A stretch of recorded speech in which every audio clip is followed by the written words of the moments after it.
Hare Ram Ram Ram Hare Hare. Hare Krishna Krishna Krishna Hare Hare. Hare Ram Ram Ram Hare Hare. Hare Krishna Krishna Krishna Hare Hare. Hare Ram Ram Ram Hare Hare. Hare Krishna Krishna Krishna Hare Hare. Hare Ram Ram Ram Hare Hare. Radha Govinda Radha Govinda Radhe. Jaya Radha Govinda Radha Govinda Radhe. Jaya Radha Gopinatha Radha Gopinatha Radhe. Jaya Radha Gopinatha Radha Gopinatha Radhe. Jaya Radha Madana Mohan Radha Madana Mohan Radhe. Jaya Radha Madan Mohan Radha Madan Mohan Radhe. Jaya Radha Madana Mohan Radha Madana Mohan Radhe. Jaya Radha Mohan Radha Madana Mohan Radhe. Jaya Radha Giridhari Radha Giridhari Radhe. Jaya Radha Giridhari Radha Giridhari Radhe. Jaya Radha Madhava Radha Madhava Radhe. Jaya Radha Madhava Radha Madhava Radhe. Jaya Radha Madhava Radha Madhava Radhe. Jaya Radha Madhava Radha Madhava Radhe. Jaya Radha Kunja Bihari Radha Kunja Bihari Radhe. Jaya Radha Kunja Bihari Radha Kunja Bihari Radhe. Jaya Radha Rasa Bihari Radha Rasa Bihari Radhe. Jaya Radha Rasa Bihari Radha Rasa Bihari Radhe. Jaya Jaya Prabhupada Prabhupada Prabhupada. Jaya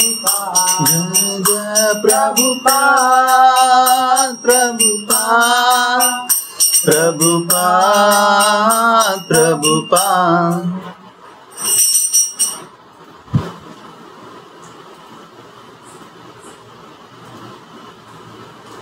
समवेत गौर भक्त वृंद की हरिनाम संकीर्तन की, ग्रंथराज श्रीमद् भगवद गीता की।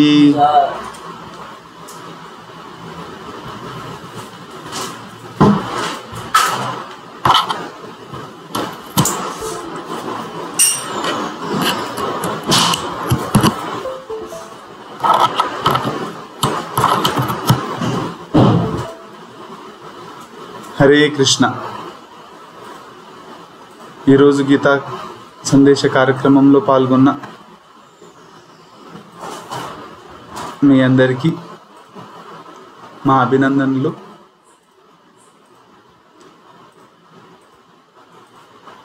మనం ఈరోజు ఈ గీతా సందేశ కార్యక్రమంలో భాగంగా పంచమూల తత్వముల గురించి చర్చను కొనసాగిద్దాం. అందులో భాగంగా మనం ఈరోజు ప్రకృతి గురించి తెలుసుకుందాం. మొదటిగా మంగళాచరణ. నమా ఓం విష్ణుపాదాయ కృష్ణ ప్రేష్ఠాయ భూతలే శ్రీమతే భక్తి వేదాంత స్వామిన్ ఇతి నామినే. నమస్తే సారస్వతే దేవే గౌరవాణి ప్రచారిణే నిర్విశేష శూన్యవాది పాశ్చాత్య దేశతారిణే. नाम श्रेष्ठं मनुमपि शचीपुत्रमत्र स्वरूपं रूपं तस्याग्रजमुरुपुरीं माधुरीं गोष्ठवाटीं राधाकुण्डं गिरिवरमहो राधिका माधवाशां प्राप्तो यस्य प्रतितकृपया श्रीगुरुं तं नतोऽस्मि। कृष्णादन्यमजानत क्षणमपि स्वप्नेऽपि विश्वेश्वरे तस्मिन् भक्तिमहैतुकीं विदधतो हृत्काय वाग्भिः सदा श्रीलान् सद्गुणपुञ्जकेलिनिलयान् प्रेमावतारानहम् वन्दे भागवतानि माननुलवम् मूर्ध्ना निपत्यक्षितौ आजानुलम्बितभुजौ कनकावदातौ सङ्कीर्तनैकपितरौ कमलायताक्षौ विश्वम्भरौ द्विजवरौ युगधर्मपालौ वन्दे जगत्प्रियकरौ करुणावतारौ जयतां सुरतौ पङ्गोः मम मन्दमतेर्गति मत्सर्वस्वपदाम्बोजौ राधा मदनमोहनौ नीलाचलनिवासाय नित्याय परमात्मने भरभद्रसुभद्राभ्यां जगन्नाथाय ते नमः। वागीशायस्य वदने लक्ष्मीर्यस्य च वक्षसि यस्यास्ते हृदये संवित् तं नृसिंहमहं भजे। गीता महात्म्यं गीताशास्त्रमिदं पुण्यं यः पठेत् प्रयतः पुमान् विष्णोः पदमवाप्नोति भयशोकादिवर्जितः। गीताध्ययनशीलस्य प्राणायामपरस्य च नैव सन्ति हि पापानि पूर्वजन्मकृतानि च। मलनिर्मोचनं पुंसां जलस्नानं दिने दिने सकृद्गीताम्बसि स्नानं संसारमलनाशनं। गीतासु गीता कर्तव्या किमन्यै शास्त्रविस्तरै या स्वयं पद्मनाभस्य मुखपद्माद्विनिसृता।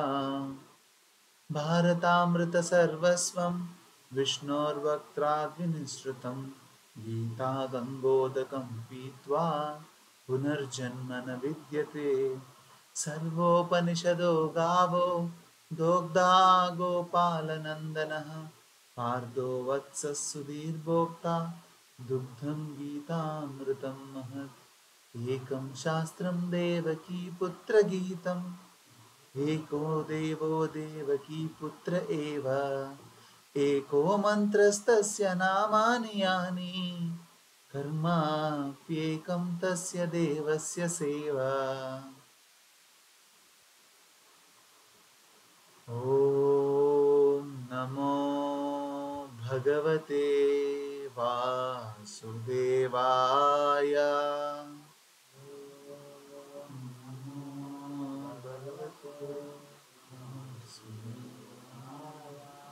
ॐ नमो भगवते वासुदेवाय।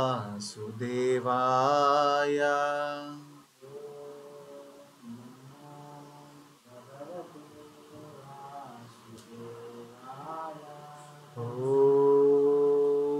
नमो भगवते वासुदेवाय।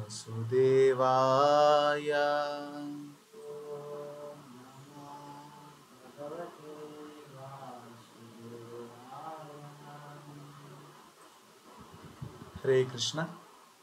ఈరోజు మనం ప్రకృతి గురించి చర్చించుకోబోతున్నాం. పంచమూల తత్వాల్లో ఒకటైనటువంటి ప్రకృతి గురించి ఈ చిత్రంలో చూపిస్తున్న విషయాలన్నిటి గురించి మనం ఈరోజు చర్చించుకుందాం. ప్రకృతికి నిర్వచనం ఏంటి, ఆ ప్రకృతి యొక్క ప్రకృతి జనితములైనటువంటి గుణాల తత్వం ఏంటి, ఆ గుణాల భేదాలేంటి,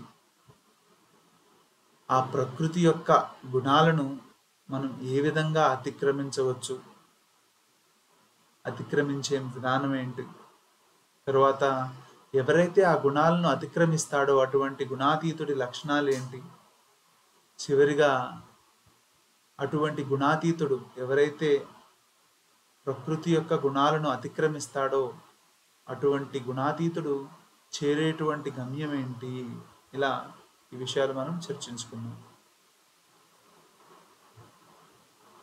పంచమూల తత్వాల్లో మనం జీవుడి గురించి చర్చించుకున్నాం, ఈశ్వరుడు గురించి చర్చించుకున్నాం.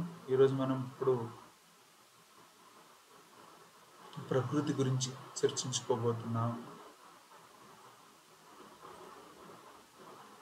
ప్రకృతి అంటే నిర్వచనం ఏంటి? అమరకోశం. అమరకోశం అంటే మనకి ఇంగ్లీష్ పదాలకు డిక్షనరీ ఏ విధంగా అయితే ఉంటుందో సంస్కృత పదాలకు కూడా అమరకోశం అనేది ఒక డిక్షనరీ లాంటిది, ఒక నిఘంటువు లాంటిది అనమాట. ఈ అమరకోశం ప్రకృతి అనే పదాన్ని ఈ విధంగా నిర్వచిస్తుంది. ఏంటంట ప్రకృతి అంటే? ప్రకరోతి పురుషోపభోగార్థం శబ్దాది భోగ్యానితి వా ప్రకృతి. ప్రకరోతి పురుషోపభోగార్థం శబ్దాది భోగ్యానితి వా ప్రకృతి అంటే పురుషుని యొక్క ఉపభోగం కొరకు, పురుషుడు అంటే ఎవరిక్కడ? జీవుడు. జీవుని యొక్క ఉపభోగం కొరకు, జీవుని యొక్క భోగం కొరకు శబ్ద స్పర్శాది భోగ్య వస్తువులను తయారు చేసేది. అంటే జీవుడికి తన ఇంద్రియాలకు ఇంద్రియ విషయాలతో సంపర్కం కలిగినప్పుడు అతనికి ఆనందం కలుగుతుంది. సో ఆ పురుషుడికి శబ్దాది భోగ్య వస్తువులను తయారు చేసేటువంటిది ప్రకృతి. ఉదాహరణకు మన కళ్ళకు సుందరమైన దృశ్యం చూడాలి అనిపిస్తుంది. అటువంటి సుందరమైన వస్తువుని, భోగ్య వస్తువుని మనకు తయారు చేసేది ప్రకృతి. అదేవిధంగా మన చెవులకు వినసొంపుగా ఉండేటువంటి మాటలు కానీ ఇత్యాదులు వినాలని అనిపిస్తాయి, శబ్దాలు. అటువంటి శబ్దాలను, అటువంటి భోగ్య వస్తువులను తయారు చేసేటువంటిది ఈ ప్రకృతి. ఎందుకోసం తయారు చేస్తుంది ఈ ప్రకృతి? పురుషోపభోగార్థం, జీవుని యొక్క భోగం కొరకు శబ్దాది భోగ్య వస్తువులను తయారు చేస్తుంది. ఇవన్నీ శబ్దం, స్పర్శ, రూపము, రసము, గంధము ఇవన్నీ ఇంద్రియ విషయాలు లేదా తన్మాత్రలు అంటారు.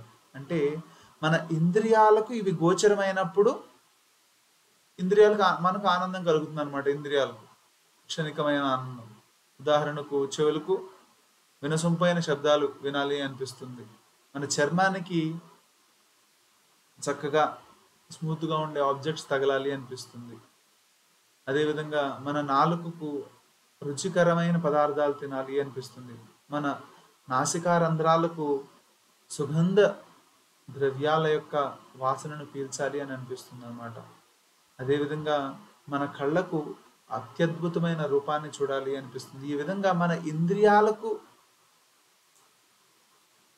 ఇంద్రియ విషయాలైనటువంటి భోగ్య వస్తువులను తయారు చేసేది ఈ ప్రకృతి. అందుకే అమరకోశం చాలా చక్కగా ఈ ప్రకృతిని ఇలా నిర్వచించింది. ప్రకరోతి పురుషోపభోగార్థం శబ్దాది భోగ్యానితి వా ప్రకృతి.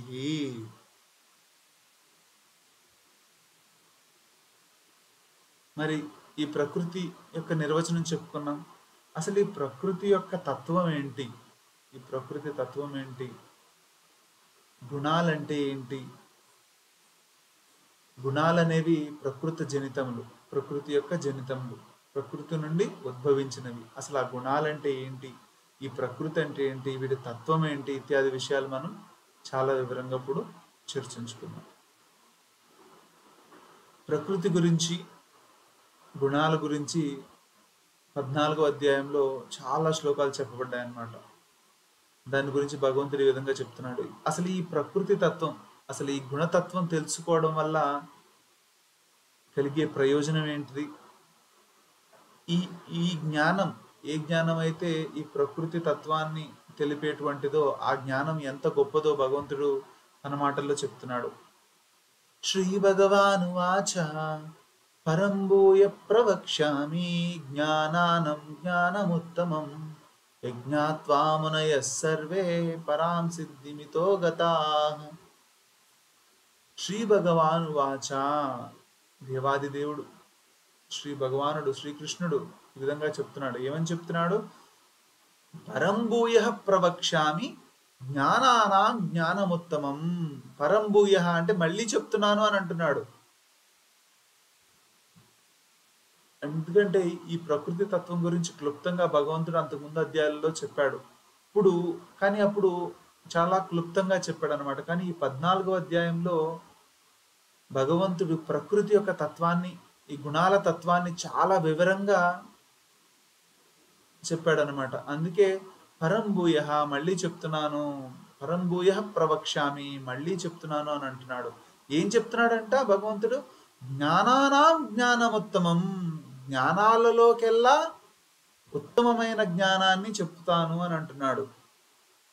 ఎటువంటి జ్ఞానాల్లోకెల్లా ఉత్తమమైన జ్ఞానం అంటే ఇది ప్రకృతి పురుషులకు సంబంధించినటువంటి జ్ఞానాల్లోకెల్లా ఉత్తమమైన జ్ఞానము. మరి ఎందుకు ఈ జ్ఞానం ఉత్తమము అని చెప్పబడింది? ఎందుకంటే ఈ జ్ఞానం తెలుసుకోవడం ద్వారా జీవుడు ఈ ప్రకృతి యొక్క బంధం నుండి ఎలా విముక్తుడు కావాలో తెలుసుకోవచ్చు. ఈ జ్ఞానం ప్రకృతి నుండి ఏ విధంగా మోక్షాన్ని పొందవచ్చో చెప్తుంది. కాబట్టి ఈ జ్ఞానం ఉత్తమమైన జ్ఞానము. ఏం చెప్తున్నాడు ఇంకా భగవంతుడు? అటువంటి ఉత్తమమైన జ్ఞానాన్ని, జ్ఞానాలలోకెల్లా, ప్రకృతి పురుషులకు సంబంధించిన జ్ఞానాలలోకెల్లా ఉత్తమమైన జ్ఞానాన్ని నీకు చెప్తానంటున్నాడు. ఇంకేమంటున్నాడు? ఆ జ్ఞానం తెలుసుకుంటే ఏమవుతుందంట? లేకపోతే ఆ జ్ఞానాన్ని తెలుసుకుని గొప్ప గొప్ప మునులు ఏం చేశారు, ఏం సాధించారో చెప్తున్నాడు భగవంతుడు చివరి 2 పాదాల్లో. యజ్ఞాత్వా మునయః సర్వే పరాం సిద్ధిమితో గతాః. ఈ జ్ఞానాన్ని అంటే తెలుసుకుని ఈ గుణతత్వాన్ని, ఈ ప్రకృతి తత్వాన్ని తెలుసుకుని యజ్ఞాత్వా మునయః సర్వే, చాలా మంది మునులందరూ కూడా పరాం సిద్ధిమితో గతాః, పరమసిద్ధిని పొందారట.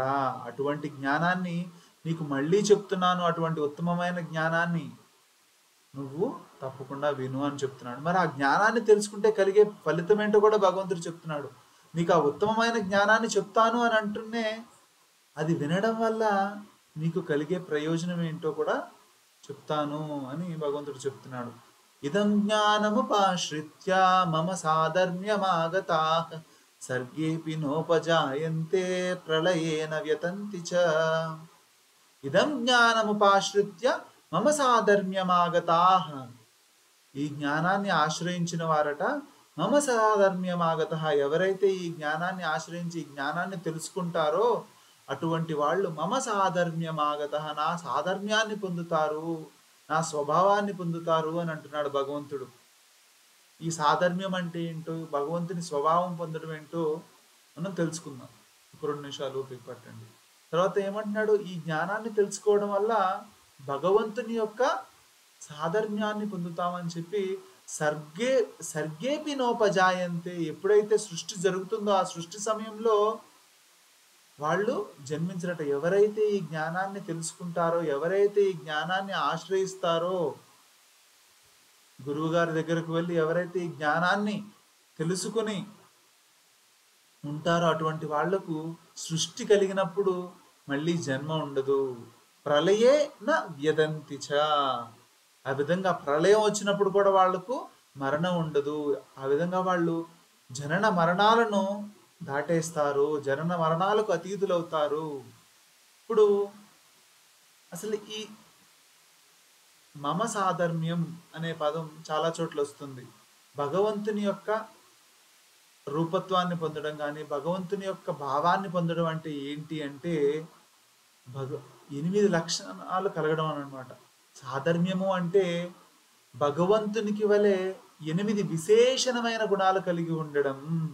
ఏంటా 8 విశేషణమైన గుణాలంటే ఈ 8: పాపరాహిత్యము, మరణరాహిత్యము, జరారాహిత్యము, అదేవిధంగా ఆకలి లేకపోవడం, దప్పిక లేకపోవడం, దుఃఖం కలగకుండా ఉండడం, అనుకున్నవన్నిటినీ పొందడం, సత్యానికి ప్రాతినిధ్యం వహించడం. ఈ 8 రకమైన విశేషణమైన గుణాలు అటువంటి వారిలో కలుగుతాయి. ఎవరికైతే ఈ జ్ఞానం, ఈ ఉత్తమమైన జ్ఞానం లభిస్తుందో, ఎవరైతే ఇటువంటి ఉత్తమమైన జ్ఞానాన్ని గురువును ఆశ్రయించి పొందుతారో అటువంటి వారికి ఇటువంటి విశేషణమైన గుణాలు కలుగుతాయి.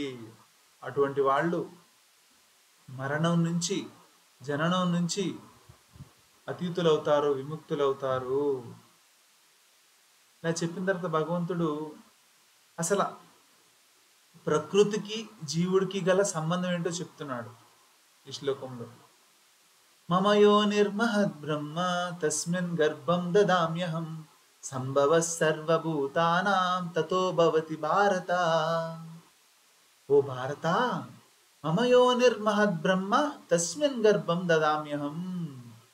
ఈ భౌతిక ప్రకృతి బ్రహ్మముగా పిలువబడేటువంటి ఈ మహత్తత్వము, ఈ ప్రకృతి సర్వభూతోత్పత్తి స్థానము. అంటే ఈ జీవరాశులందరికీ, ఈ జీవభూతాలందరికీ కూడా ఉత్పత్తి స్థానము. సకల భూతరాశులందరికీ కూడా ఉత్పత్తి స్థానం ఇది. తస్మిన్ గర్భం దదామ్యహం. అటువంటి ప్రకృతి యందు నేను బీజాన్ని ఉంచుతాను, గర్భకారణమైన బీజాన్ని ఉంచుతాను. ఎప్పుడైతే నేను ఆ ప్రకృతిని వీక్షిస్తానో, కేవలం భగవంతుని యొక్క వీక్షణతో మాత్రానే ఈ ప్రకృతి గర్భాన్ని దాల్స్తుంది. భగవంతుడు తన వీక్షతోనే ఈ భౌతిక ప్రకృతిలో బీజాన్ని ఉంచుతాడు. అప్పుడు ప్రకృతి గర్భాన్ని దాల్చి సకల చరాచర జీవరాశులన్నిటికీ కూడా దేహాలను ఉత్పత్తి చేస్తుంది. అది మరి ఈ విధంగా చేయడం వల్ల సకల జీవులకు తల్లిదండ్రులు ఎవరు? సకల జీవులకు తల్లిదండ్రులు దేవాది దేవుడైన శ్రీకృష్ణ భగవానుడు గర్భకారణమైనటువంటి బీజాన్ని ఇస్తున్నాడు కాబట్టి ఆయన తండ్రి. భౌతిక ప్రకృతి సకల జీవులందరికీ కూడా దేహాలను ఇస్తుంది, భౌతిక దేహాలను ఇస్తుంది కాబట్టి తను తల్లి. అదే ఈ శ్లోకంలో చెప్పబడింది. సర్వయోనిషు కౌంతేయ మూర్ధయ సంభవంతియా తాసాం బ్రహ్మ మహద్యోని అహం బీజ ప్రదపిత. అహం బీజ ప్రదపిత. ఈ వివిధ యోనులందు వివిధ మూర్తులు, వివిధ జీవరాశులన్నీ జన్మిస్తూ ఉంటాయి. కానీ వాళ్ళందరికీ కూడా ఈ భౌతిక ప్రకృతి తల్లి. ఎందుకంటే వాళ్ళందరికీ కూడా ఈ భౌతిక ప్రకృతి దేహాలను ఇస్తుంది. నేను ఆ బీజాన్ని ఇస్తున్నాను కాబట్టి నేను తండ్రిని, ఈ భౌతిక ప్రకృతి తల్లి అని చెప్తున్నాడు. మనం అంతకుముందు చెప్పుకున్నాం, జీవులను సృష్టిస్తుంది ప్రకృతి. అంటే జీవులు భగవంతుని వలె పురాతనమైన వాళ్ళు, జీవులు కూడా నిత్యమైన వాళ్ళు. కొత్త జీవులను పుట్టించదు ప్రకృతి, జీవులకు దేహాలను ఇస్తుంది. అంతేగాని కొత్త జీవులను పుట్టించదు ప్రకృతి. ఆ ఉన్న జీవులకి, ఆ ఉన్న ఆత్మలకు వాళ్ళ కర్మానుసారం భగవంతుని అధ్యక్షతన వివిధ దేహాలను ఇస్తుంది. మరి ఇది ప్రకృతి. భౌతిక ప్రకృతి అనేది జీవునికి తల్లి వంటిది అని తెలుసుకున్నాం. తర్వాత ఆ భౌతిక ప్రకృతి అసలు జీవుల్ని ఏ విధంగా బంధిస్తుంది? భౌతిక ప్రకృతి యొక్క గుణాలు అంటే ఏంటి ఇత్యాది విషయాలు మనం ఇప్పుడు తెలుసుకుందాం. సత్వం రజస్తమ ఇతి గుణా ప్రకృతి సంభవా నిబధ్నంతి మహాబాహో దేహే దేహినమవ్యయం. ఓ మహాబాహో, ఓ అర్జున, సత్వం రజస్తమ ఇతి గుణా ప్రకృతి సంభవాః. సత్వము, రజస్సు, తమస్సు అనే ఈ మూడు కూడా అనే గుణాలు ప్రకృతి సంభవాః అంటే ప్రకృతి నుంచి సంభవించినవి, ప్రకృతి సంభవములు, ప్రకృతి జనితములు, ఇవన్నీ ఈ మూడు గుణాలు కూడా ప్రకృతి నుంచి ఉద్భవించినాయి, ప్రకృతి నుంచి పుట్టాయి. ఈ మూడు ఏం చేస్తాయట? నిబధ్నంతి మహాబాహో దేహే దేహినమవ్యయం. ఈ గుణాలంట దేహే దేహినమవ్యయం, నిత్యుడైన జీవుణ్ణి ఈ దేహంలో బంధిస్తాయి. అవ్యయమైన నిత్యుడైనటువంటి ఈ జీవుణ్ణి ఈ గుణాలు ఈ దేహంలో బంధిస్తాయి. ప్రకృతి బంధిస్తుంది, ప్రకృతి బంధిస్తుంది అంటాం కదా. ఏ విధంగా బంధిస్తుంది అంటే ప్రకృతి జీవుణ్ణి ఈ దేహంలో బంధిస్తుంది. దేంతో బంధిస్తుంది? సత్వరజస్తమో గుణాలనే పాశాలతో బంధిస్తుంది. గుణము అంటే అర్థం ఏంటంటే, సాధారణ అర్థం మనం సాధారణంగా గుణం ఏంటంటే అతని గుణం ఎటువంటిది అని చెప్పుకుంటాం, అంటే లక్షణం అనేది సాధారణ అర్థం. కానీ ఇక్కడ గుణము అంటే ఇంకో అర్థం కూడా ఉంది. గుణము అంటే పాశము అని అర్థం. అంటే గుణము అంటే ఒక రోప్ లాంటిది అన్నమాట. గుణము అంటే బంధించేది, పాశం. ఇక్కడ ఈ చిత్రంలో చూపిస్తున్నట్టుగా సత్వగుణం, రజోగుణం, తమో గుణాలు జీవులను తాళ్లతో ఈ విధంగా, కీలు బొమ్మల్ని ఏ విధంగా అయితే తాళ్లతో కట్టి ఇట్లా ఆడిస్తారో, అదేవిధంగా భౌతిక ప్రకృతి యొక్క సత్వరజస్తమో గుణాలు ఈ జీవులను ఈ విధంగా ఆడిస్తూ ఉంటాయి. ఇక్కడ గుణము అంటే మనం ఒక తాడులాగా అర్థం చేసుకోవచ్చు అనమాట. ఈ తాడుతో ప్రకృతి మనల్ని ఈ దేహంలో బంధిస్తుంది. ఆ తాళ్ళు మూడు రకాలు అనమాట. ఆ గుణాలు, ఆ పాశాలు మూడు రకాలు. ఏంటి అవి? సత్వగుణము, రజోగుణము, తమో గుణము, ఈ మూడు.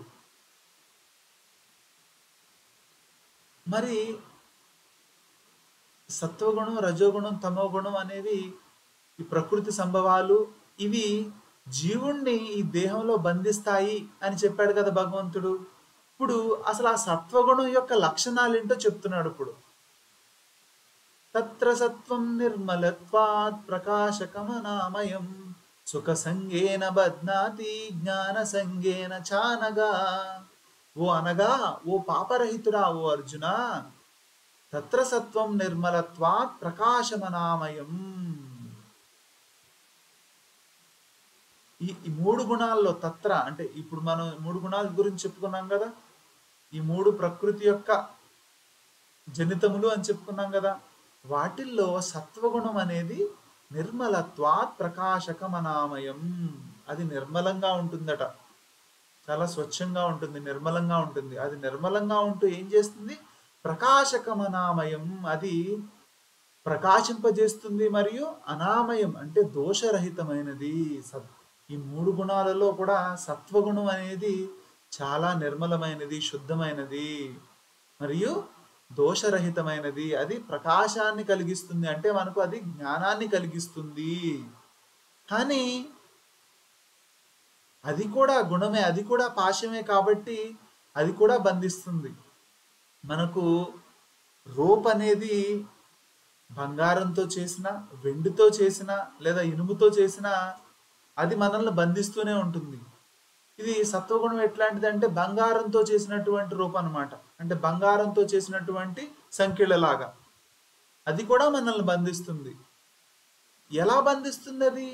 సత్వగుణం అనేది సుఖ సంగేన బధ్నాతి జ్ఞాన సంగేన చానగా. సుఖము, జ్ఞానం అనే ఆటితో ఆసక్తి కలిగించి మనల్ని బంధిస్తుంది. సుఖం కలిగించడం అంటే ఏంటి? నేను ధర్మబద్ధమైన జీవితాన్ని కొనసాగిస్తున్నాను ఈ భౌతిక లోకంలో, అంతా నాకు సుఖమే కలుగుతుంది అనే సుఖం యొక్క రుచి చూపించి నేను ఎప్పుడు సుఖంగానే ఉంటున్నాను అనే భావన కలిగించి జీవుల్లో బంధిస్తుందంట ఈ సత్వగుణం. అదేవిధంగా నేను చాలా జ్ఞానవంతుణ్ణి, నేను తెలివిగలవాడిని, నాకు అన్నీ తెలుసు అని అనే భావంతో కూడా ఈ సత్వగుణం బంధిస్తుంది.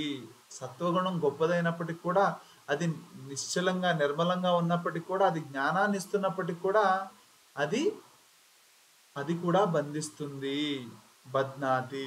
కానీ మరి ఇక్కడ జ్ఞానం అంటే ఎటువంటి జ్ఞానం?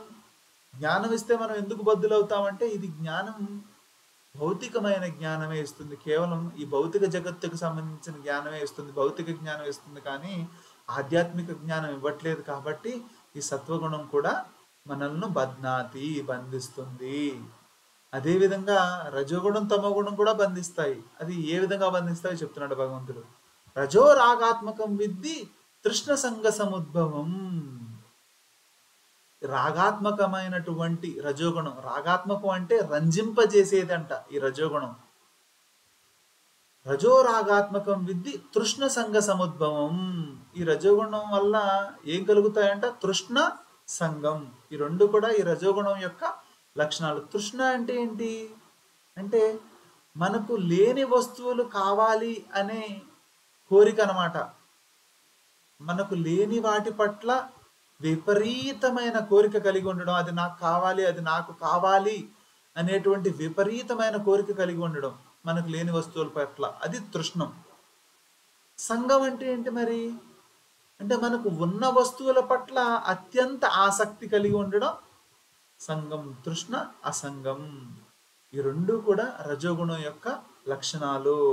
ఇది కూడా బంధిస్తుందంట రజోగుణం కూడా. తన్నిబధ్నాతి కౌంతేయ కర్మ సంగేన. ఏ విధంగా బంధిస్తుంది? కర్మ సంఘాన్ని కలిగించి, అంటే కర్మల యొక్క ఆసక్తి కలిగించి ఈ రజోగుణం కూడా బంధిస్తుంది. ఇందాక సత్వగుణంలో బధ్నాతి అని చెప్పారు, కానీ ఇక్కడ నిబధ్నాతి అని చెప్తున్నారు. ఇక్కడ ఉపసర్గ వాడారు, అంటే బాగా చక్కగా బంధిస్తుంది అని చెప్తున్నారు రజోగుణం. సత్వగుణమేమో సుఖాన్ని జ్ఞానాన్ని కలిగించి బంధిస్తుంది. ఇక్కడ రజోగుణమేమో కర్మసంగంతో కర్మాసక్తి కలిగించి బంధిస్తుంది. అదేవిధంగా తమోగుణం కూడా జీవుని బంధిస్తుంది. అదే విధంగాను చూద్దాం.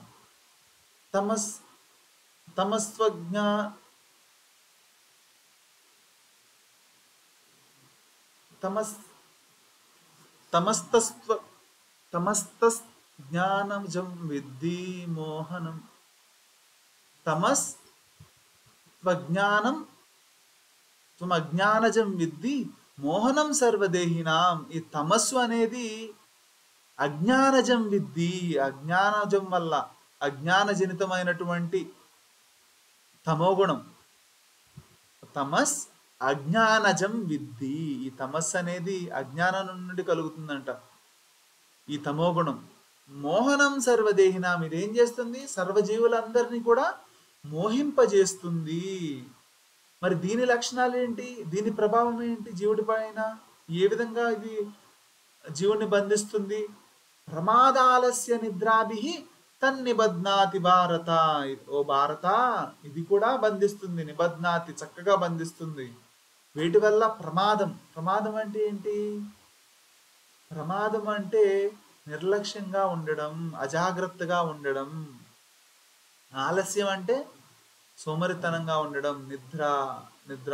ఈ మూడిటితో కూడా తమోగుణం అనేది జీవుల్ని బంధిస్తుంది. ఇవన్నీ చెప్పిన తర్వాత భగవంతుడు మళ్ళీ సంక్షిప్తంగా ఈ మూడు ఏ విధంగా ఏం చేస్తాయో మళ్ళీ చెప్తున్నాడు భగవంతుడు. సత్వం సుఖే సంజయతి. సత్వగుణం అనేది మనల్ని సుఖమునందు నిమగ్నం చేస్తుంది. నిమగ్నం చేసి మనం సుఖంగానే ఉన్నాము అనే భావన కలిగించి మనల్ని బంధిస్తుంది. రజకర్మణి భారత. రజోగుణం మనల్ని కర్మాసక్తుల్ని చేస్తుంది, కర్మయందు మనల్ని నిమగ్నం చేస్తుంది. జ్ఞానమావృత్యతు తమః ప్రమాదే సంజయత్యుత. మరి తమోగుణం ఏం చేస్తుంది? జ్ఞానమావృత్య, జ్ఞానాన్ని కప్పివేస్తుందట. తమోగుణం జ్ఞానాన్ని కప్పివేసి మనకు ప్రమాదంతో మనల్ని ముంచివేస్తుంది. ఈ విధంగా ఈ గుణాలు ఇప్పుడు మనం సత్వగుణం అయితే సుఖం మరియు జ్ఞానాన్ని కలిగిస్తుంది. రజోగుణం మనకు కర్మాసక్తి కలిగిస్తుంది. తమోగుణం మనకు నిద్ర, ఆలస్య, ప్రమాదం వీటిని కలిగిస్తుంది అని చెప్పాం కదా. ఇవి ఎప్పుడెప్పుడు ఈ కార్యాలను చేస్తాయంటే అది ఇప్పుడు చెప్పబడింది, తర్వాత శ్లోకంలో చెప్పబడుతుంది. మనం ఇప్పుడు వరకు చెప్పుకున్న వాటి యొక్క సారాంశం అన్నమాట. ఇవి గుణాలు. వాటి కారణం ఏంటి? సత్వం సుఖానుభూతి మరియు జ్ఞానాన్ని కలిగిస్తుంది. రజస్సు కర్మాసక్తి కలిగిస్తుంది. దాని యొక్క కారణం ఏంటి? తృష్ణం మరియు ఆసక్తి. అంటే ఉన్నదానిపైన ఆసక్తి, లేని దానిపైన తృష్ణము. తమస్సు వల్ల మనకు అజ్ఞానం కలుగుతుంది. ఈ అజ్ఞానం జ్ఞానాన్ని ఆవృతం చేసి కప్పేస్తుంది. వీటి ప్రభావం ఏంటి? సత్వగుణం కలిగి ఉండడం వల్ల నేను సంతోషంగా ఉన్నాను, నేను జ్ఞానవంతుడును అనే భ్రమలో ఉంటారన్నమాట వాళ్ళు. ఆ విధంగా సత్వగుణం కూడా అన్నిటికంటే నిర్మలమైనది అయినప్పటికీ కూడా సత్వగుణం కూడా బంధిస్తుంది. అదేవిధంగా రజోగుణం కామ్య కర్మల పట్ల ఆసక్తి పెంచి మనల్ని బందీలుగా చేస్తుంది. ఈ తమస్సు నిద్ర, సోమరితనం, ప్రమాదము, అజాగ్రత్త ఇత్యాది వాటితో మనల్ని బంధిస్తుంది. మరి ఈ మూడిట్లో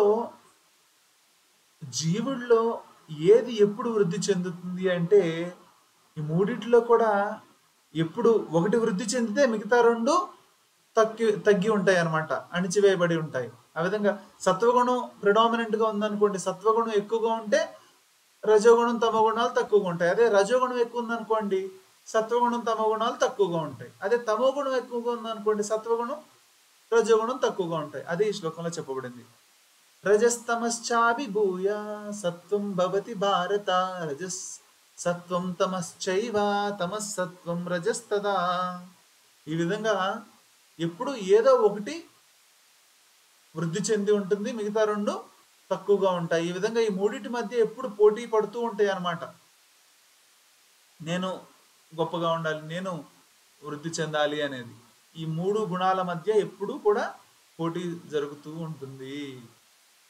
మరి ఇప్పుడు ఎవరిలో అయినా సత్వగుణం ఉంది అంటే వాళ్ళలో ఎటువంటి లక్షణాలు ఉంటాయి? లేకపోతే ఎవరిలో అయినా రజోగుణం ఉంది అంటే వాళ్ళలో ఎటువంటి లక్షణాలు ఉంటాయి? మనలో ఒకవేళ ఏ గుణం ఎక్కువగా ఉంది అది మనం ఎలా తెలుసుకోవాలి అంటే, భగవంతుడు కొన్ని సిమ్టమ్స్ చెప్తున్నాడు అనమాట. మనకి ఏదైనా జ్వరం వచ్చినప్పుడు కానీ, లేకపోతే ఏదైనా అనారోగ్యం చేసినప్పుడు డాక్టర్ గారు, వైద్యులు మన సిమ్టమ్స్ అడుగుతారు. అదేవిధంగా ఎవరిలో అయితే సత్వగుణం ఎక్కువగా ఉంటుందో, రజోగుణం ఎక్కువగా ఉంటుందో, తమోగుణం ఎవరిలో ఎక్కువగా ఉంటుందో వాళ్ళల్లో కలిగే చిహ్నాలు ఏంటో భగవంతుడు ఇప్పుడు చెప్తున్నాడు అనమాట. సర్వద్వారేషు దేహేస్మిన్ ప్రకాశ ఉపజాయతే, జ్ఞానం యథా తథా విద్యాద్ వివృద్ధం సత్యమిత్యుత. ఎవరైతే సత్వగుణం ప్రధానంగా కలిగి ఉంటారో వాళ్ళ దేహంలో అన్ని ద్వారాలు కూడా జ్ఞానంతో ప్రకాశించబడి ఉంటాయి. అంటే వాళ్ళ అన్ని జ్ఞానాలు, అంటే వాళ్ళ జ్ఞానేంద్రియాలన్నీ కూడా యథార్థంగా విషయాలను గ్రహిస్తాయి. అప్పుడు సత్వగుణం వృద్ధి పొందిందని మనం తెలుసుకోవాలి. వివృద్ధం సత్యమిత్యుత అంటే ఎవరికైతే సత్వగుణం వృద్ధి చెంది ఉంటుందో వాళ్ళ జ్ఞానేంద్రియాలన్నీ కూడా యథార్థాన్ని చూస్తాయి, యథార్థాన్ని గ్రహిస్తాయి, యథార్థాన్ని శ్రవణం చేస్తాయి. మరి రజోగుణం వృద్ధిలో ఉంటే ఏం కలుగుతుంది? ఏం కనబడుతుంది వాళ్ళలో మనకు? లోభ ప్రవృత్తిరారంభ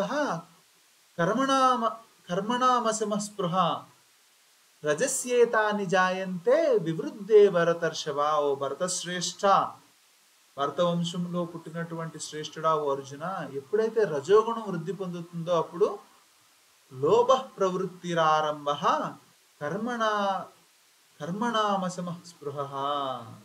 ఎవరికైతే రజోగుణం వృద్ధి చెందుతుందో వాళ్ళలో ఈ ప్రాపంచిక విషయాల పట్ల బాగా ఆసక్తి పెరుగుతుంది అనమాట.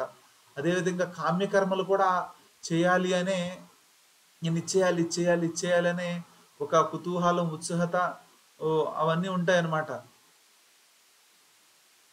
కోరిక, నేను ఇది పొందాలి, ఇది చేయాలి అనేది.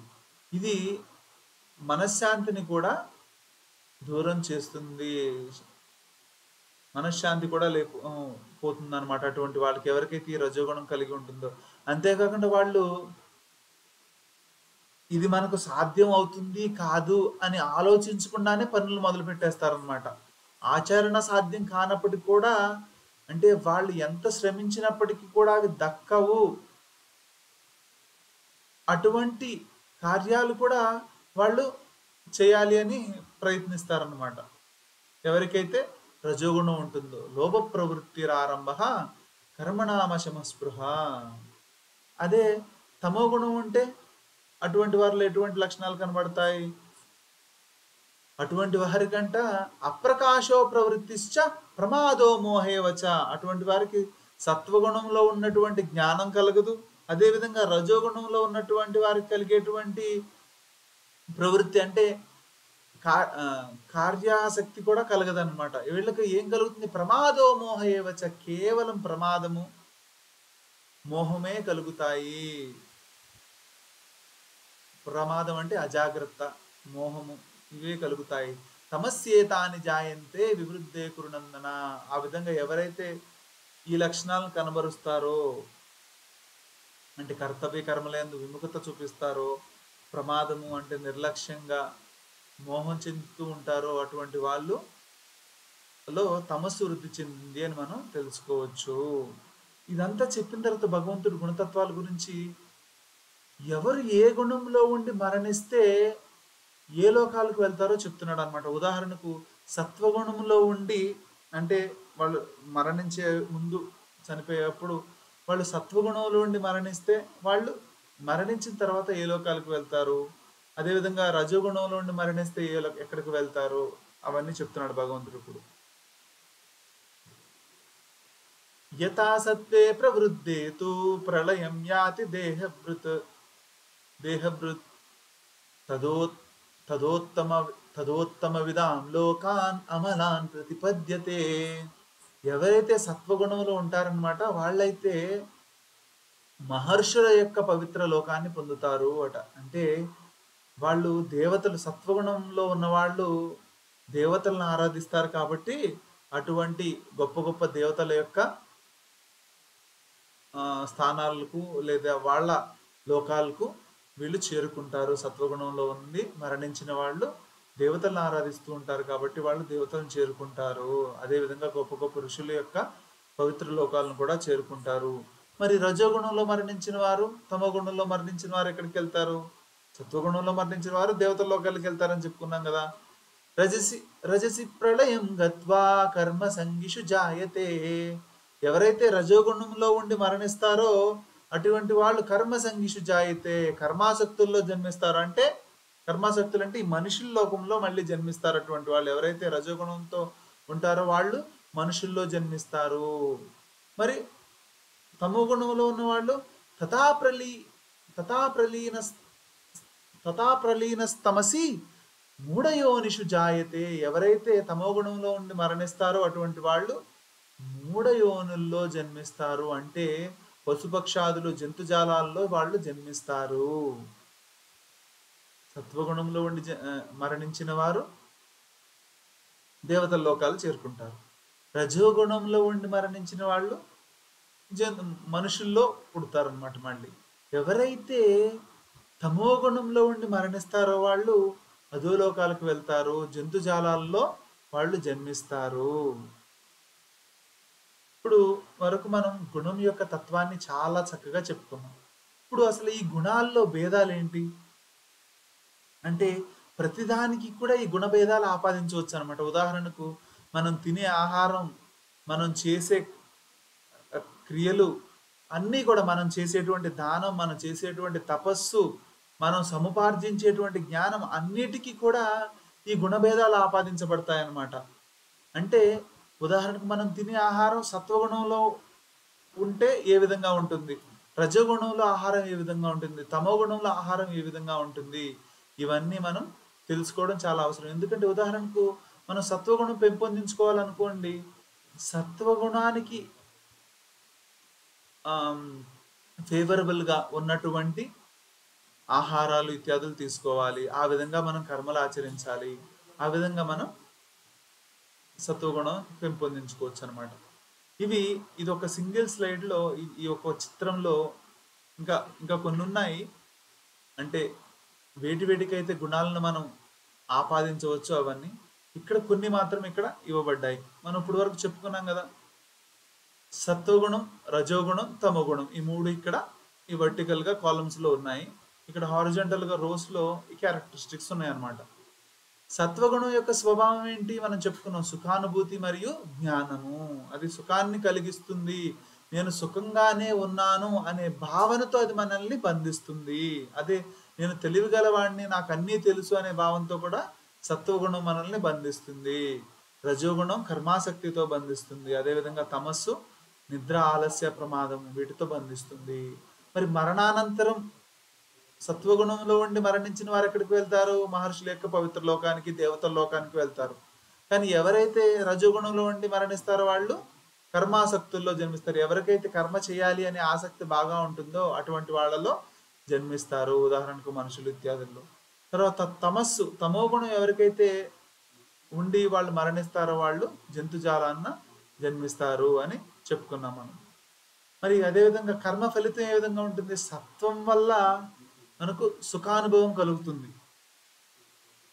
రజోగుణం వల్ల మనం కర్మలు చేస్తే అది మనకు దుఃఖాన్ని కలిగిస్తుంది. అంటే మొదట్లో సుఖంగా అనిపించినప్పటికీ కూడా, రంజింపజేసేదిగా అనిపించినప్పటికీ కూడా రజోగుణం అత్యంత దుఃఖాన్ని ఇస్తుంది. కానీ ఈ తమస్సు అయితే పూర్తిగా అజ్ఞానాన్ని కలిగిస్తుంది మనకు. మరి సత్వగుణం యొక్క ప్రభావం ఏంటి మన పైన? సత్వగుణం వల్ల మనకు జ్ఞానం వృద్ధి చెందుతుంది. అదే రజోగుణం వృద్ధి ఉన్నప్పుడు ఏమవుతుంది? లోభం వృద్ధి చెందుతుంది. అదే తమోగుణం ఉన్నప్పుడు ఏమవుతుంది? మనకు వివేక జ్ఞానాన్ని మనం కోల్పోతాము. ధర్మాధర్మాల పట్ల విచక్షణ కోల్పోతాము. ఏది చేయాలి, ఏది చేయకూడదు అనే వివేక జ్ఞానం పోతుంది మనకు. మనం భ్రాంతి చెందుతాము. అదేవిధంగా మనం మోహం చెందుతాము. ఇవన్నీ కూడా తమోగుణం యొక్క ప్రభావాలు. గమ్యం కూడా మనం చెప్పుకున్నాం. ఎవరైతే ఈ మరణానంతరం గమ్యం రెండు కూడా ఒకటే, ఊర్ధ్వలోకాలకు వెళ్తారు. అదే రజోగుణంతో జన్మించిన వాళ్ళు మధ్యలోకాల్లో ఉంటారు. అదే తమోగుణంతో జన్మించిన వాళ్ళు అధోలోకాలకు వెళ్తారు. అంటే ఎవరైతే సత్వగుణంలో ఉండి మరణిస్తారో వాళ్ళు ఊర్ధ్వలోకాలకు వెళ్తారు అనమాట. రజోగుణంలో ఉండి మరణించిన వాళ్ళు మధ్యలోకాల్లోనే ఉంటారు, ఈ భూలోకం ఇత్యాదుల్లో. ఎవరైతే తమోగుణంలో ఉండి మరణిస్తారో వాళ్ళు అధోలోకాలకు వెళ్తారు. మరి సత్వగుణంలో ఉండేటువంటి వాళ్ళు ఎవరిని ఉపాసన చేస్తారు అంటే వాళ్ళు దేవతలను ఆరాధిస్తారు. మరి రజోగుణంలో ఉండేవాళ్ళు యక్షులను, రాక్షసులను ఇత్యాది వాళ్ళు ఆశ్రయిస్తారు, ఉపాసిస్తారు. తమో గుణంలో ఉన్న వాళ్ళు భూత ప్రేతాదుల్ని వాళ్ళు ఆశ్రయిస్తారు. చార్జర్.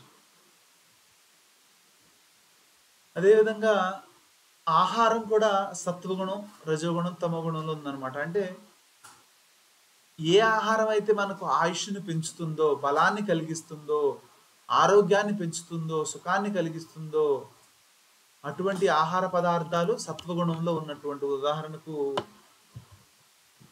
ఫలాలు,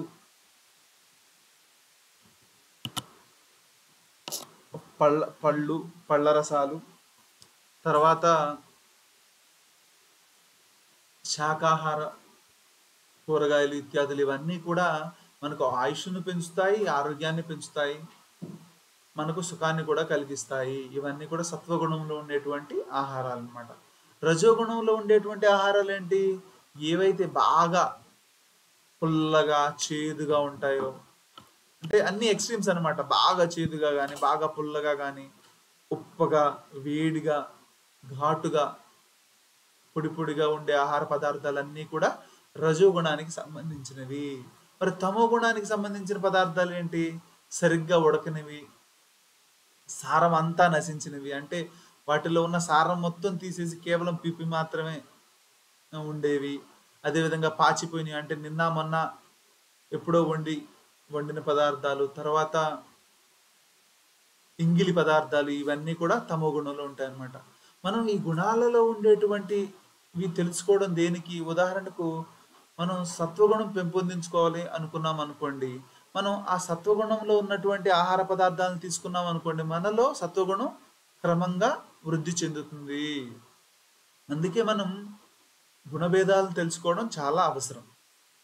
అదేవిధంగా యజ్ఞాల్లో కూడా గుణభేదాలు ఉన్నాయి. అంటే యజ్ఞం మనం చేసేది ఇది నా కర్తవ్య కర్మ కాబట్టి నేను యజ్ఞం చేస్తున్నాను అని ఫలాపేక్ష లేకుండా ఏదైతే శాస్త్రంలో చెప్పబడిందో అదే విధంగా యజ్ఞాన్ని ఆచరించడం సత్వగుణంలో ఉంది. కానీ ఫలాన్ని ఆపేక్షించి ఇతరుల కోసం ఏదో ఇతరులు నా కోసం గొప్పగా చెప్పుకోవాలి, నేను ఇతరులకు చూపించుకోవాలి అని డాంబికంతో చేసేటువంటి యజ్ఞం రజోగుణంలో ఉంటుందన్నమాట. అసలు శాస్త్రంలో చెప్పని విధంగా ఎక్కడైతే యజ్ఞం అంటే అందులో అన్నదానం ఉండాలి, తర్వాత వేదోచ్చారణ, వేద మంత్రోచ్చారణ ఇత్యాదులు జరగాలి, అదేవిధంగా పురోహితులకు దానం ఇవ్వడం, అదేవిధంగా అలా చాలామందికి పండితులకు దానం ఇవ్వడం ఇత్యాదులు అన్నీ జరుగుతూ ఉండాలన్నమాట యజ్ఞంలో. అవేమీ కాకుండా శాస్త్ర సమ్మతంగా లేకుండా, అన్నదానం ఇత్యాదులు లేకుండా, ఎటువంటి మంత్రాలు ఉచ్చరించకుండా, శ్రద్ధ లేకుండా ఎవరైతే పురోహితులు వస్తారో వాళ్ళకు సంభావన ఇత్యాదులు ఏమి ఇవ్వకుండా చేసేటువంటి యజ్ఞం తమో గుణానికి సంబంధించింది. మనం అన్నీ కూడా సత్వగుణంలో ఉండేటువంటివి చేస్తే సత్వగుణం మనకు ఆత్మజ్ఞానాన్ని పెంపొందించుకోవడానికి తోడ్పడుతుంది. ఇది ఎట్లా అంటే స్ప్రింగ్ బోర్డ్ లాగా అనమాట. ఉదాహరణకు మనం చిన్నపిల్లలు చూస్తూ ఉంటాం, స్కూల్లో వాళ్ళకి స్ప్రింగ్ బోర్డ్ ఉంటుంది. అంటే స్ప్రింగ్ బోర్డ్ అంటే అది ఎగురుతూ ఉంటే దానిపైన మనం ఎగురుతున్న కొద్దీ ఇంకా పైకి వెళ్తూ ఉంటాం అనమాట. అదేవిధంగా మనం సత్వగుణంలో ఉంటే మనకు ఆత్మజ్ఞానం చాలా సులువుగా కలుగుతుంది. అంటే ఆత్మజ్ఞానం కలగడానికి ఈ సత్వగుణం అనేది తోడ్పడుతుంది. స్ప్రింగ్ బోర్డ్ లాగా ఈజీగా జంప్ చేయొచ్చు అనమాట. అక్కడి నుంచి మనం సత్వగుణంలో ఉంటే మనం భక్తిని అవలంబించుకోవడం లేదా ఆత్మజ్ఞానాన్ని పెంపొందించుకోవడం మనకు చాలా సులువు అవుతుంది. అదేవిధంగా తపస్సు కూడా ఏదైతే శ్రద్ధతో ఫలాపేక్ష లేకుండా చేస్తామో అది సత్వగుణంలో ఉండేటువంటి తపస్సు. కానీ నేను ఇతరులతో సత్కరించబడాలి, ఇతరులతో గౌరవించబడాలి అని కానీ, ఇతరులు నన్ను పూజించాలి అనే అహంకారంతో, డాంబికంతో చేసేటువంటి తపస్సు రజోగుణంతో కూడినటువంటిది. మరి తమస్సు అంటే తమో గుణంలో ఉన్నటువంటి తపస్సు ఏంటిది? కేవలం మూర్ఖమైన పట్టుదలతో తనకు బాధను కలిగించుకుంటూ ఇతరుల కీడు కోసం చేసేటువంటి తపస్సు. ఉదాహరణకు హిరణ్యకశిపుడు చేసినటువంటి తపస్సు. అతను తన శరీరానికి బాధను కలిగించుకుంటూ తను తపస్సు చేస్తున్నాడు. దేనికోసం? దేవతలను ఇబ్బంది పెట్టాలి, దేవతలకు కీడు చేయాలి అనే సంకల్పంతో అతను తపస్సు చేస్తున్నాడు. రావణుడు కూడా అంతే. వాళ్ళు చేసినటువంటి తపస్సు తమో గుణంలో ఉన్నటువంటిది. అదేవిధంగా మనం దానం చేసేటప్పుడు కూడా ఫలాపేక్ష లేకుండా, అంటే మనం ఇది దానం చేస్తున్నాం కాబట్టి మనం ఏదో ఎక్స్పెక్ట్ చేసి చేయకుండా, అంటే ప్రత్యుపకారం ఆశించకుండా, అంటే రిటర్న్ ఏమి ఎక్స్పెక్ట్ చేయకుండా, ఫలాపేక్ష లేకుండా సరైన ప్రదేశంలో సరైన సమయం చూసి యోగ్యుడైన వ్యక్తికి ఇచ్చేటువంటి దానం. అంటే దేశకాల పాత్రలు ఈ మూడు చూడాలన్నమాట. అంటే ఎవడికి పడితే వాడికి ఇవ్వకూడదు అనమాట. దానం కూడా సపాత్రుడిని చూసి ఇవ్వాలి. ఉదాహరణకు మనం రోడ్డు మీద వెళ్తున్నప్పుడు కానీ, లేకపోతే ఎక్కడైనా ట్రైన్లో వెళ్తున్నప్పుడు కానీ మనకు కొందరు వచ్చి దానం అడుగుతూ ఉంటారు. అటువంటి వాళ్ళకి మనం ఉదాహరణకి డబ్బులు ఇచ్చామనుకోండి, అతను వెళ్ళి తాగడమో లేకపోతే ఎటువంటి చెడు అలవాట్లలో ఆ ధనాన్ని వినియోగిస్తే దానివల్ల మనకు కూడా పాపం చుట్టుకుంటుంది. అందుకే అటువంటి వాళ్ళకి మనం ప్రసాదం ఇత్యాదులు ఇవ్వాలన్నమాట. వాళ్లకు ఆహారం ఇచ్చామనుకోండి, వాళ్ళు దాన్ని ఏ విధంగా కూడా మిస్యూజ్ చేయలేరు అనమాట. సో అందుకే సరైన వాడికి, యోగ్యుడైన వ్యక్తికి మనం దానం ఇవ్వాలి. అంతేగాని ఏదో మనం ఆశిస్తూ నేను ఇది ఇస్తున్నా కాబట్టి నాకు రేపొద్దున ఇది వస్తుంది, ఇది కావాలి అని ఆశిస్తూ చేయడం కానీ, లేకపోతే ఫలాపేక్షతో చేయడం కానీ, లేకపోతే ఇచ్చేటప్పుడు ఒక పక్కన ఒక చేత్తో ఇస్తూ మనసులో చాలా బాధ పెట్టుకుని అయ్యో నేను ఇంత కోల్పోతున్నాను, ఇది ఇస్తున్నాను అని బాధపడుతూ ఇచ్చేదాను రజోగుణంలో ఉంటుంది అనమాట. అందుకే మనం ఎప్పుడు దానం చేసినా కూడా అంటారు, కుడి చేతితో దానం ఇస్తే ఎడం చేతికి కూడా తెలియకూడదు అన్నట్టుగా ఉండాలంటే. అంటే మనం మన మనస్సులో అసలు ఏ విధంగా కూడా బాధపడకూడదట. ఆ విధంగా బాధపడితే మనం ఇచ్చే దానానికి ఉపయోగం ఉండదు. అందుకే సరైన ప్రదేశంలో సరైన సమయంలో యోగ్యుడైన వ్యక్తికే దానం చేయాలి, కానీ ఫలాన్ని ఆపేక్షిస్తూ చేయకూడదు. మరి తమో గుణంలో ఉన్నటువంటి దానం ఏంటి అంటే అసలు తగని దేశకాల పాత్రలకి అనాదరపూర్వకంగా ఇచ్చేటువంటి దానం. ఉదాహరణకు ఎవరన్నా నేను గంజాయి ఇత్యాదులు తాగాలి, లేకపోతే మత్తు పదార్థాలు స్వీకరించడానికి ఎవరికైనా మనం డబ్బులు ఇచ్చి వాళ్ళని ప్రోత్సహించడం అనేది తమో గుణంలో ఉన్నటువంటి దానము. అందుకే మనం ఎప్పుడు కూడా మన మనం చేసేటువంటి పనులు కానీ, మనం చేసేటువంటి యజ్ఞాలు కానీ, మనం చేసేటువంటి తపస్సులు కానీ, మనం తీసుకునేటువంటి ఆహారం కానీ, ఇవన్నీ కూడా సత్వగుణ ప్రధానంగా ఉంటే అది మనకు ఆత్మజ్ఞాన సముపార్జనకు తోడ్పడుతుంది. అందుకే మనం సత్వగుణాన్ని అవలంబించుకోవడానికి ప్రయత్నించాలి. ఇప్పుడు మనం తమో గుణంలో ఉంటే సత్వగుణంలోకి రావడానికి ప్రయత్నించాలి. కానీ ఎప్పుడైతే మనం భగవంతుని యొక్క భక్తిని అవలంబిస్తామో మనం ఈ గుణాలన్నిటికంటే కూడా అతీతులం అవుతాము, ఈ గుణాలను అతిక్రమిస్తాము. అసలు ఈ గుణాలను అతిక్రమించే విధానం ఏంటి? తమో గుణం నుంచి రజోగుణంకి, రజోగుణం నుంచి సత్వగుణంకి, సత్వగుణం నుంచి కూడా గొప్పకి శుద్ధ సత్వానికి వెళ్ళాలి అంటే ఏం చేయాలి? అసలు ఈ గుణాలను మనం అతిక్రమించాలి, ఈ గుణ సంఘాల నుంచి మనం విముక్తులం కావాలి అంటే ఏం చేయాలంటే భగవంతుడు చెప్తున్నాడు, మాంచయో వ్యభిచారేణ భక్తి యోగేన సేవతే సగుణాన్ సమతీత్యైతాన్ బ్రహ్మ భూయాయ కల్పతే.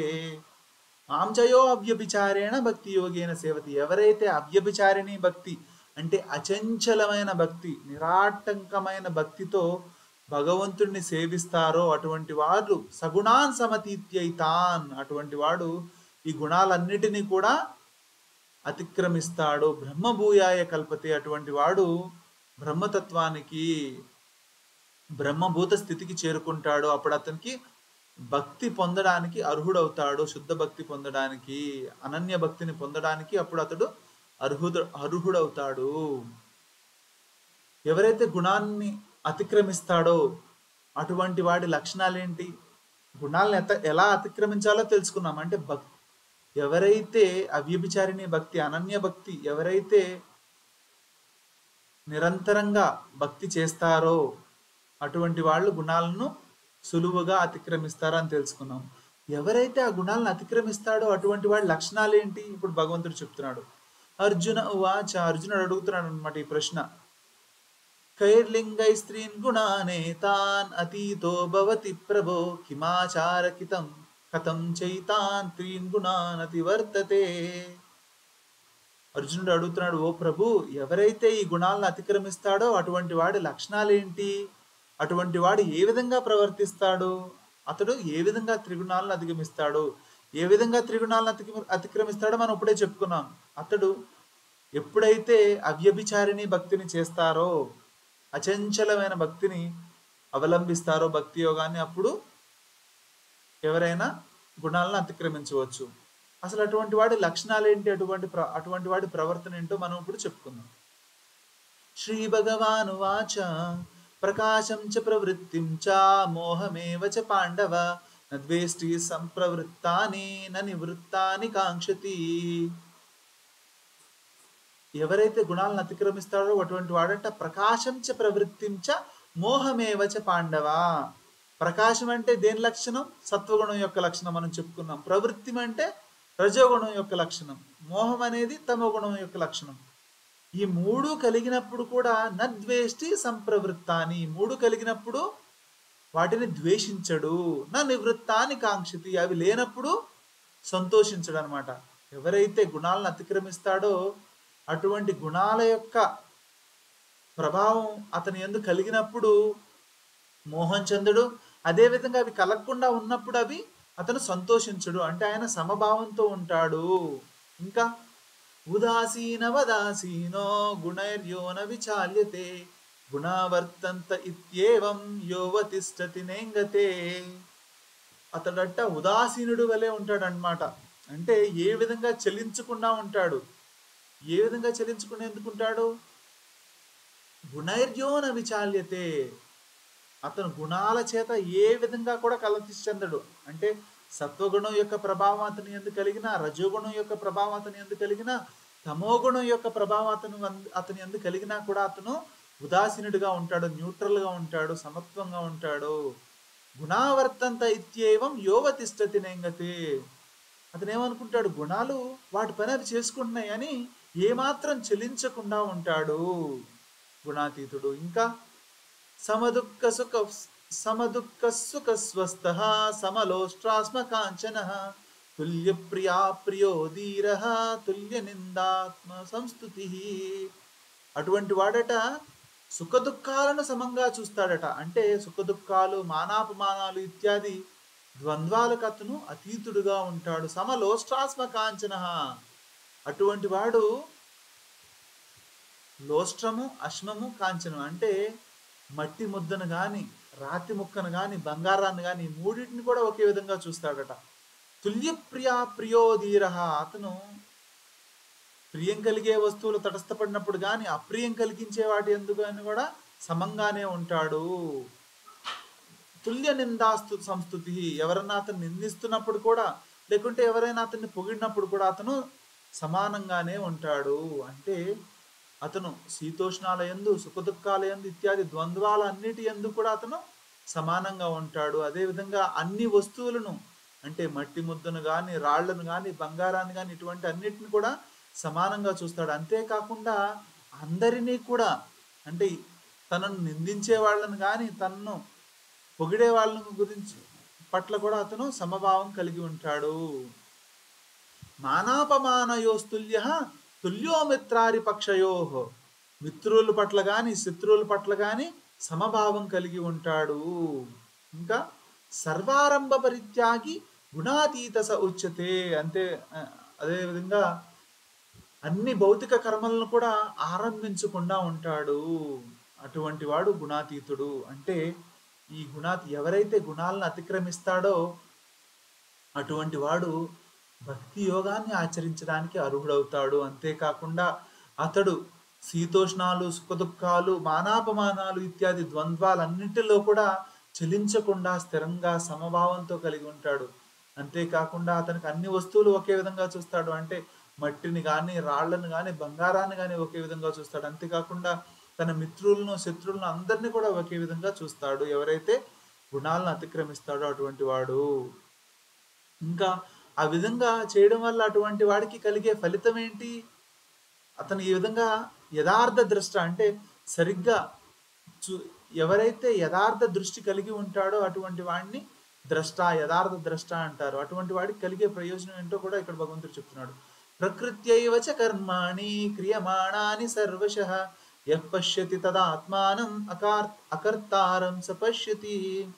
ఎవరైతే యథార్థంగా గ్రహిస్తున్నాడు అంటే ఇతనంట ఎవరైతే ఈ సర్వకర్మలన్నీ కూడా ప్రకృతే చేస్తుంది, ఆత్మ అకర్త, కేవలం ప్రకృతి యొక్క ప్రేరణ వల్ల, ఈ ప్రకృతి యొక్క జనితములైన ఈ దేహేంద్రియాలు చేస్తున్నాయి. కానీ నేను ఆత్మను కాదు, నేను ఆత్మను, నాకు ఈ పనులతో, ఈ కర్మలతో ఎటువంటి సంబంధం లేదు, కేవలం ప్రకృతి యొక్క ప్రేరణ వల్లే ఈ కర్మలన్నీ జరుగుతున్నాయి, ప్రకృతి కర్మలన్నీ చేస్తున్నాయి అని ఎవరైతే అనుకుంటారో అటువంటి వాడు యథార్థ ద్రష్ట. మిగిలిన వాళ్ళంతా కళ్ళున్నప్పటికి కూడా ఎవరైతే ఈ విధంగా చూడలేరో అటువంటి వాళ్ళు గుడ్డి వాళ్ళు. మరి అటువంటి గుణాతీతుడు చేరేటువంటి గమ్యం ఏంటి? మొదటిగా అటువంటి గుణాతీతుడు చేరేటువంటి గమ్యం చెప్పుకోబోయే ముందు అసలు ఎవరైతే గుణాలను అతిక్రమించడో అటువంటి వాడు ఏ గతి పొందుతాడో తెలుసుకుని తర్వాత గుణాతీతుడు పొందేటువంటి గమ్యం లేదా గతి చూద్దాం. ఇక్కడ క్లుప్తంగా చెప్పబడింది. ప్రకృతిం పురుషం చైవ విద్యనాదివు భావపి. ఈ ప్రకృతి పురుషుడు ఇద్దరు కూడా విద్య అనాది ఉభావపి, ఈ రెండు కూడా అనాది, అంటే ఈ రెండు కూడా ఎప్పటి నుంచో ఉంటున్నాయి. వికారాంశ గుణాంశైవ విద్య ప్రకృతి సంభవాన్.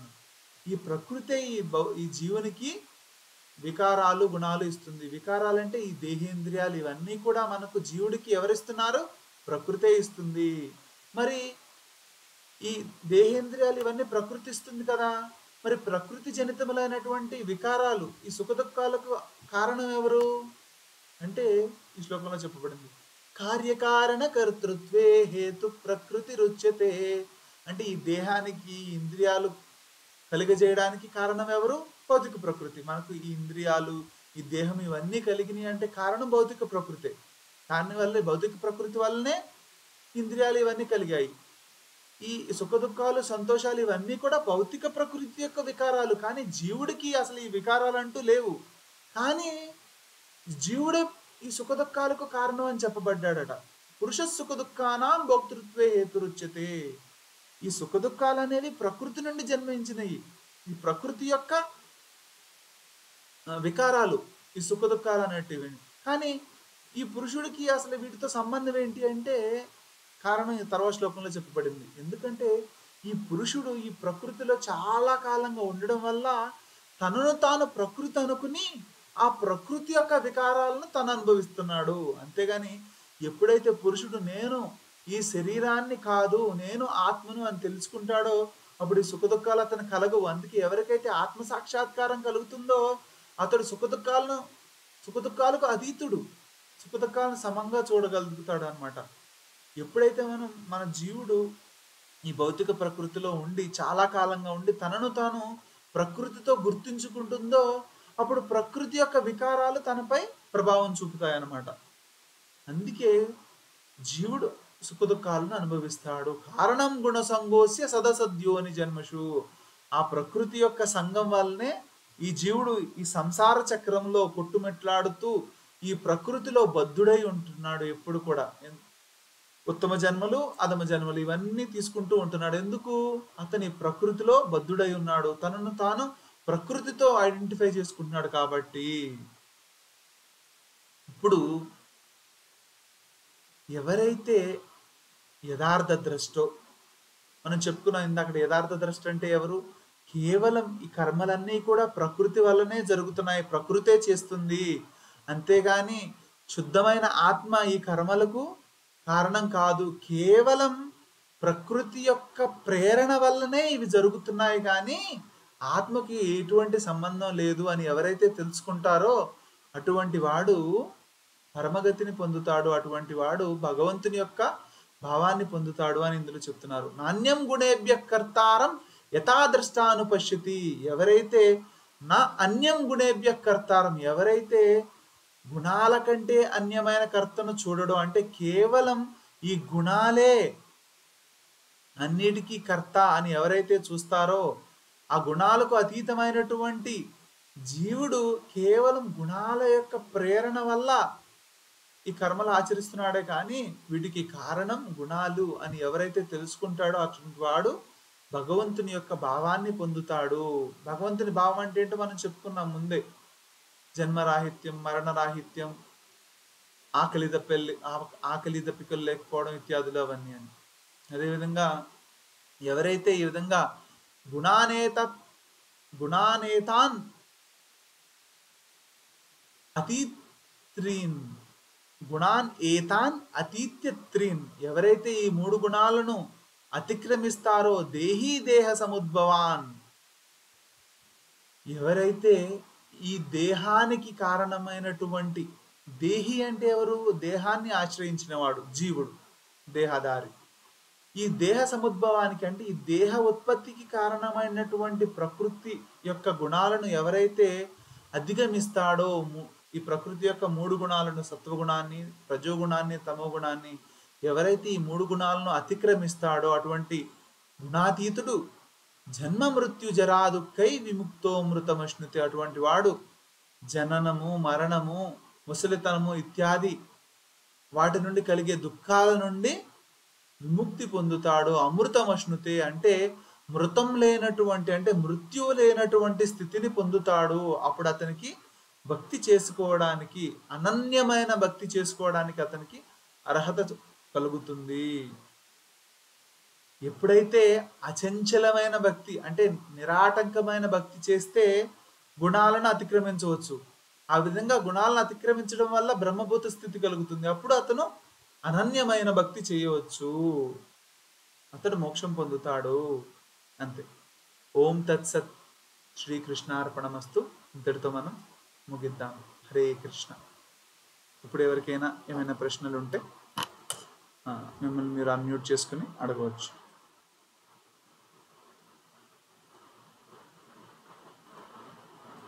హరే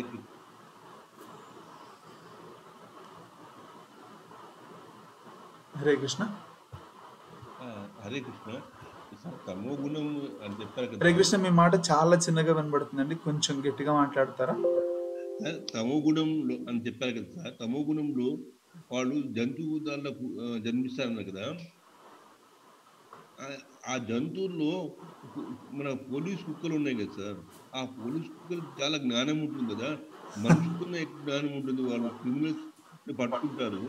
అంటే జ్ఞానం అనే జ్ఞానం యొక్క నిర్వచనం ఏంటంటేనండి, యథార్థమైన జ్ఞానం అంటే ఏంటంటే తత్వజ్ఞానం, అంటే ఆత్మజ్ఞానమే యథార్థమైన జ్ఞానం. ఎప్పుడైతే ఆత్మకు అనాత్మకు గల భేదం ఎవరికైతే చక్కగా తెలుస్తుందో అదే జ్ఞానం.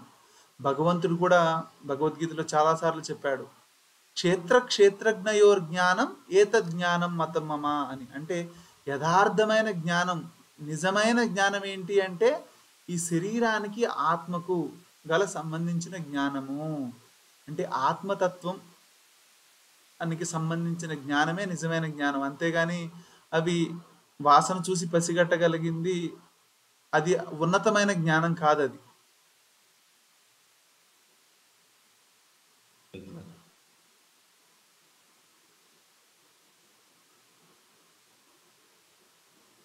సరేనండి, ఇంతటితో ముగిద్దాం. హరే కృష్ణ, ధన్యవాదాలు. హరే కృష్ణ.